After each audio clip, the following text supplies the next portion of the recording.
Board कक्षा 8वीं वाले सभी बच्चे ध्यान दें। प्यारे विद्यार्थियों, विज्ञान विषय का पेपर मिल चुका है और जो पेपर आपको बता रहा हूं प्यारे बच्चों, ये अभी हमारे पास आया है, जो कि आपकी परीक्षा का पूरा पेपर बताया जा रहा है। वादा करता हूं कि प्यारे विद्यार्थियों, ये जो प्रश्न पत्र है ये आपकी परीक्षा का है और सभी जिलों का पेपर है। प्यारे विद्यार्थियों, जो पेपर बता रहा हूँ रट लीजिए। वादा करता हूँ कि यहाँ से आपके प्रश्न बाहर नहीं जाएंगे। जितने भी बच्चे वीडियो को देख रहे हैं तो प्यारे विद्यार्थियों, ये पूरा पेपर देखकर ही जाना है। अगर आप इसे मिस करते हैं तो सबसे बड़ा नुकसान आपको होगा। आपको पहले ही मैं बता रहा हूँ। यहाँ पर आप देख सकते हैं 2.5 घंटे का समय होगा। 60 नंबर का ये विज्ञान विषय का भी पेपर होगा। माध्यमिक शिक्षा मंडल बोर्ड के द्वारा ये पेपर जारी किया गया है। प्यारे बच्चों, पहला ही प्रश्न, जैसे ही पेपर जब हाथों में होगा तो आपको पहला ही प्रश्न देखने को मिल जाएगा कि सिंचाई के आधुनिक साधन क्या है। रहट, ड्रिप तंत्र, चेन पंप या फिर डेखली। तो प्यारे बच्चों, यहाँ पर आपको बताना है ड्रिप तंत्र जो होता है सिंचाई का आधुनिकतम साधन होता है। तो यहाँ पर आपको ड्रिप तंत्र करेक्ट उत्तर के रूप में बताना है। प्यारे बच्चों, अगला प्रश्न ये पूछा जाएगा, आपकी स्क्रीन के सामने देख सकते हैं। चैनल पर नए हैं तो सभी बच्चों को चैनल को जरूर सब्सक्राइब करना है और कमेंट बॉक्स में जय श्री राम का मैसेज करना है। प्लाज्मोडियम सूक्ष्म जीव किस वर्ग का है? जो प्लाज्मोडियम सूक्ष्म जीव है प्यारे बच्चों, इसमें आपको बता के आना है ये प्रोटोजोआ वर्ग का है। जो प्लाज्मोडियम सूक्ष्म जीव है वो प्रोटोजोआ वर्ग का है। तो यहाँ पर आपको प्रोटोजोआ करेक्ट उत्तर के रूप में बताना है। चैनल पर नए हैं तो सभी बच्चे चैनल को सब्सक्राइब करके रखिएगा। वादा करता हूँ कि वार्षिक परीक्षा तक आपका साथ नहीं छोड़ूंगा और परीक्षा के लिए आपको वार्षिक परीक्षा में भी पेपर बताऊंगा। निम्नलिखित में से मानव निर्मित रेशा कौन सा है? तो मानव निर्मित रेशा कौन सा हो जाएगा? थर्ड में आपको बताना है नायलॉन। ठीक है, नायलॉन जो होता है मानव निर्मित रेशा होता है, तो नायलॉन करेक्ट करना है। अगला देखिएगा, अगला प्रश्न पूछा जाएगा, निम्नलिखित में से किस ईंधन का ऊष्मीय मान सबसे ज़्यादा होता है? तो सबसे ज़्यादा जो ऊष्मीय मान होता है वो पेट्रोल का होता है। पेट्रोल बहुत ही जल्दी क्या करता है, आग पकड़ लेता है प्यारे विद्यार्थियों, बहुत जल्दी। ठीक है, तो यहाँ पर आपको पेट्रोल करेक्ट बताना है। अमीबा में प्रजनन होता है, तो अमीबा में जो प्रजनन होता है द्विखंडन विधि के द्वारा प्रजनन होता है। तो यहाँ पर आपको द्विखंडन बताना है।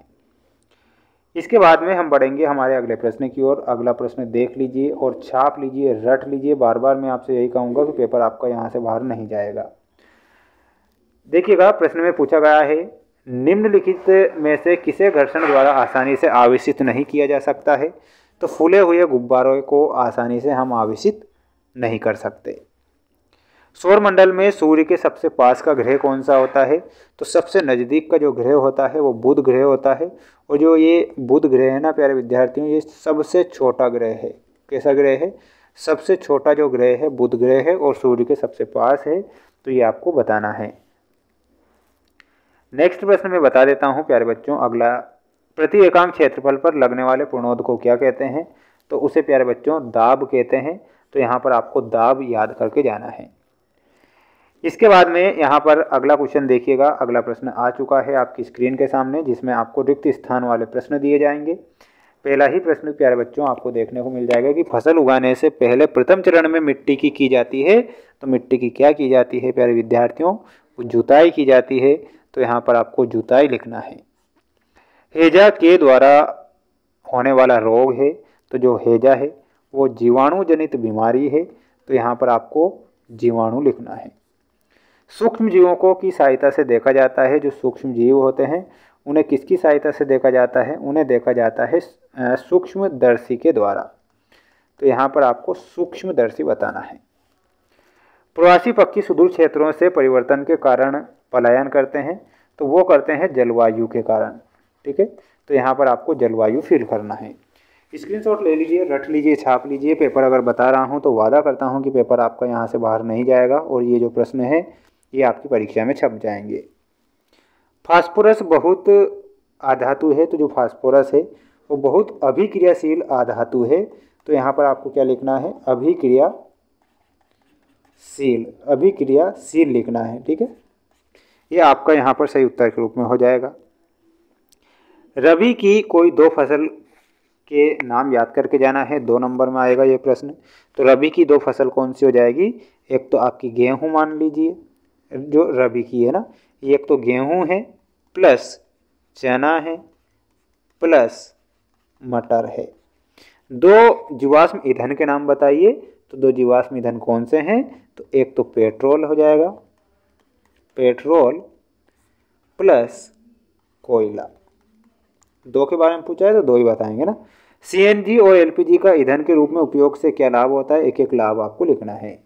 तो इसमें आपको कमेंट बॉक्स में आंसर बताना है सभी बच्चों को। सीएनजी कंप्रेस्ड नेचुरल गैस और एलपीजी लिक्विड पेट्रोलियम गैस। देखिएगा, सीएनजी का एक लाभ तो मैं बता ही देता हूँ कि इससे वायु प्रदूषण बहुत कम होता है ना। एलपीजी में भी वायु प्रदूषण कम होता है, यानी कि दोनों के सेम है। अगला देखिएगा रेड डाटा पुस्तक क्या है? तो इसमें आपको क्या लिखना है? वह पुस्तक जिसमें संकट अपन स्पीसीज का रिकॉर्ड रखा जाता है उसे रेड डाटा पुस्तक कहते हैं। जंतु में अलैंगिक जनन की दो विधियों के नाम बताना है। तो दो विधि कौन सी हो जाएगी? एक तो मुकुलन हो जाएगी। कौन सी हो जाएगी? एक तो मुकुलन हो जाएगी और दूसरी हो जाएगी प्यारे विद्यार्थियों द्विखंडन। कौन सी हो जाएगी? द्विखंडन विधि। छठवां प्रश्न देखिएगा, छठवां प्रश्न पूछा गया है आपकी स्क्रीन के सामने। ऐसे दो उदाहरण दीजिए जिसमें लगाए गए बल द्वारा वस्तु की आकृति में परिवर्तन हो जाए। दो उदाहरण देना है। तो आपको गुब्बारे के आकार में परिवर्तन, हवा भरने पर, और स्प्रिंग के आकार में परिवर्तन, है ना। तो ये दोनों ही याद करना है। देखिएगा, ये पूरा पेपर है। अगर आपको इसका पीडीएफ अगर चाहिए तो प्यारे विद्यार्थियों पीडीएफ की जानकारी आपको ध्यान से देख लेना है। हमारा ऐप है जिसका नाम मैं लिख देता हूँ मेंस एजुकेशन ऐप। प्यारे बच्चों, लिंक मैंने डिस्क्रिप्शन में दे रखी है। अभी जाइए और इंस्टॉल कर लीजिए इस ऐप को, जिससे कि ये सारे पेपर आपको मिल जाए। चैनल पर नए हैं तो चैनल को सब्सक्राइब करके रखना है। मिलता है नेक्स्ट वीडियो में।